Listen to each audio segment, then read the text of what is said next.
about $125,000 a year. That's the median pay for an information security analyst in the United States, and for thousands of career changers, one certification is the key that opens that door. It's called Security Plus, and it's the most popular first step into cybersecurity there is. Passing it can genuinely reset your income, and yet every year, people who truly know this material walk out of that exam having failed.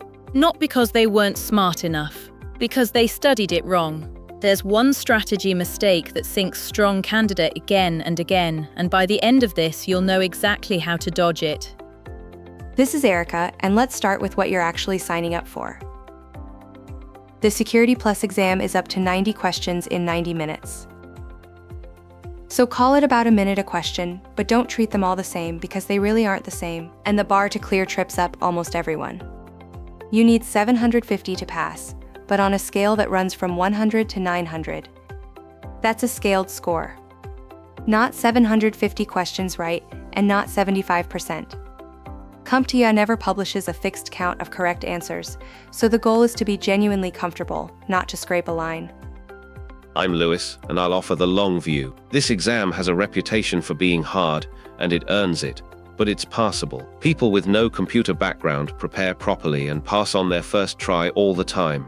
Preparation beats panic. It always has. Hi everyone, I'm Jasmine, and I love that we're starting right here because this is the map before the journey. We've got a whole episode on registering and paying the least you can, another on a realistic 30-day plan, and one just on CompTIA's sneaky question wording. Today, we zoom out and answer the big one. How do you actually pass? It looks like this. One person, a laptop, a notebook, a little time each day for a few weeks. Not a heroic all-nighter. Steady beats frantic every time. The people who pass are almost never the ones who crammed. They just showed up in small doses, often. So what actually separates a pass from a fail? Two things, mostly: where the points really live and how you handle the hands-on questions. Both of those quietly sink people who know the theory cold. A question we get under every one of these videos, and it's a fair one. How do you know when you're actually ready to book the exam? The honest answer: when you're consistently passing full-length practice tests, not the day you feel motivated. We'll build straight toward that. So that's the plan. And if you want to pressure test yourself for free before you spend $1, we keep practice quizzes and study material at certs.professorerica.com matched to these exact objectives. All right, let's start where the points actually live.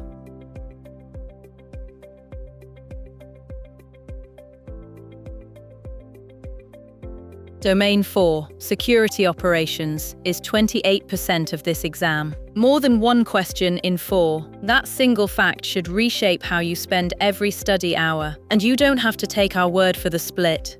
CompTIA publishes it themselves, right on the official certification page. Let's look at the real thing. Here it is, straight from CompTIA. 5 domains, each with its exam weight. General security concepts, 12%. Threats, vulnerabilities, and mitigations, 22%. This is the source of truth, and it's free for anyone to read. Now watch those weights as a picture, because the shape is the whole strategy. Security operations is the giant at 28%. Then threats and mitigations at 22%. Program management at 20%, architecture at 18%, and general concepts the smallest at just 12%. And here's what that means for you. Operations and threats together are half the entire exam. So in the biggest sense, half your study hours belong to just those 2 domains. And it makes sense that operations is the giant. It's the actual day-to-day work of security, monitoring, incident response, hardening. The exam weights what the job weights, so spend your time where the points genuinely are. Hold on. Skip the small domains and you'll still fail. Right, Lewis. And that's the trap. 12% is still 9 or 10 questions. You don't abandon a domain. You just don't hand the 12% one the same hours as the 28% one. Wait your time. Don't zero anything out. So let me put the question a lot of beginners are quietly asking. Do I really have to study all 5 domains, or can I just focus on the big 2? All 5. The exam pulls from every domain, and the small ones are the cheapest points to lock down because there's simply less to learn. Focus harder on the big two, ignore none. That balance is the whole difference between knowing the material and passing the test. So weight your hours to the map. Next, the one question type that decides more exams than any other. Quick, honest ask while we are here. If this has been worth your time so far, hit like, then subscribe and ring the bell. I know everyone asks, but this one is free, and it is how a small channel like this actually grows.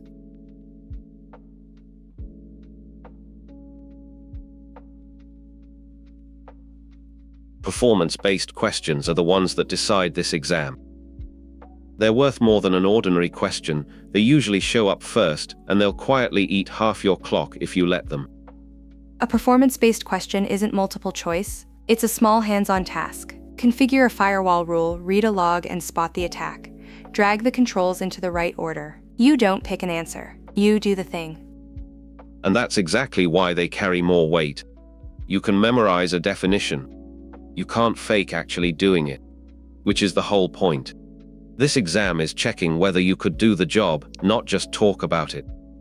Here's the question I see most, honestly. What even is a PBQ, and are they as scary as people say?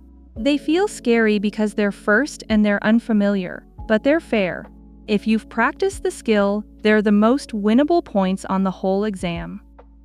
So how do you keep one hard question from sinking you? There's a right way and a wrong way, and the gap between them is your whole score.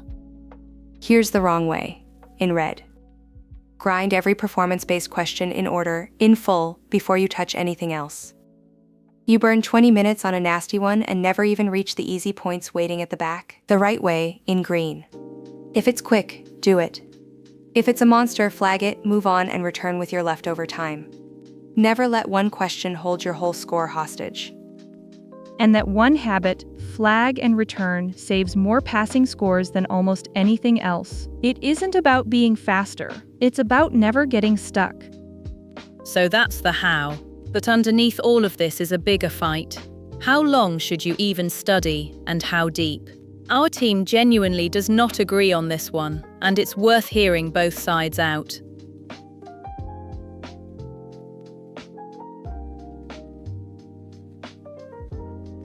Here's a fight that splits every study group. You've got about a month. Do you sprint, cram hard and fast, or do you build deep and take your time? Lewis thinks depth wins. Jasmine thinks a focused sprint beats slow drift. This matters because pick the wrong one for your life and you either waste weeks or you fail. Jasmine, make your case.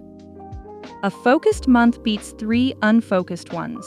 If you study with a real plan, hit the heavy domains first, and drill practice questions every day. 30 days is plenty. Most people don't fail from too little time. They fail from studying with no target.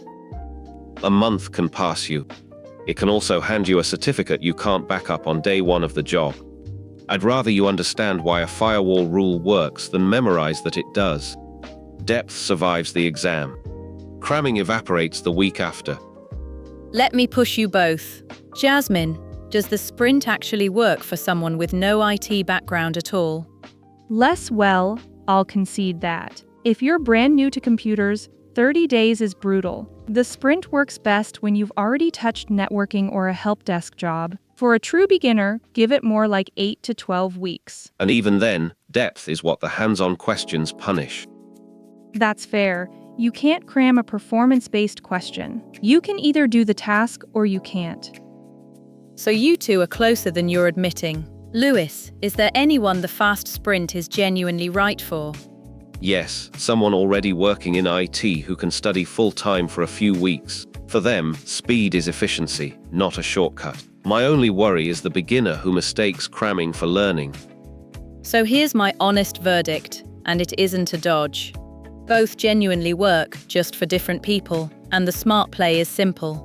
If you already work in tech and can study hard for a few weeks, sprint and lean on practice questions to prove you're ready. If you're new to all this, build deep over 8 to 12 weeks because the hands-on questions test whether you can really do the job, and that can't be faked. Match the plan to your actual starting point, not to whichever sounds faster.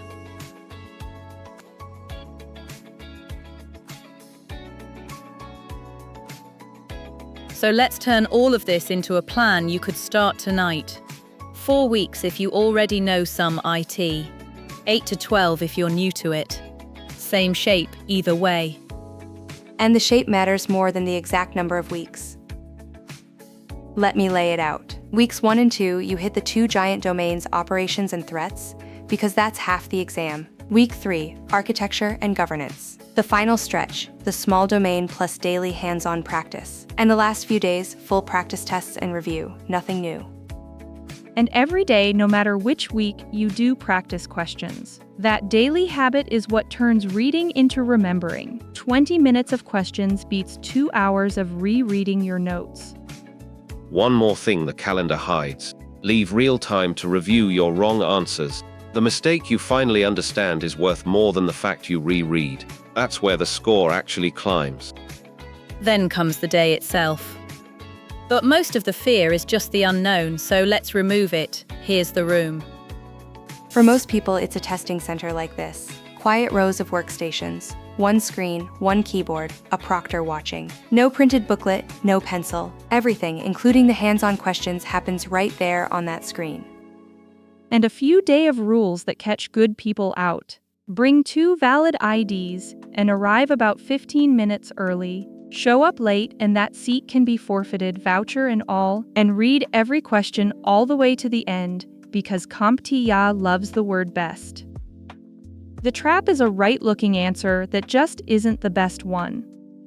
And then you click submit, and for the multiple choice part, your result comes back almost immediately. Pass or fail right there in the room. When it says pass, that's it. You're Security Plus certified, and the door we opened with is now open for you. So that's the whole arc. Know where the points live, respect the hands-on questions, pick the plan that fits your real life, and walk in knowing the room. Walk away with this one rule. This exam rewards the strategist, not the martyr who tried to study everything equally. It's beatable, and thousands of people just like you beat it every month.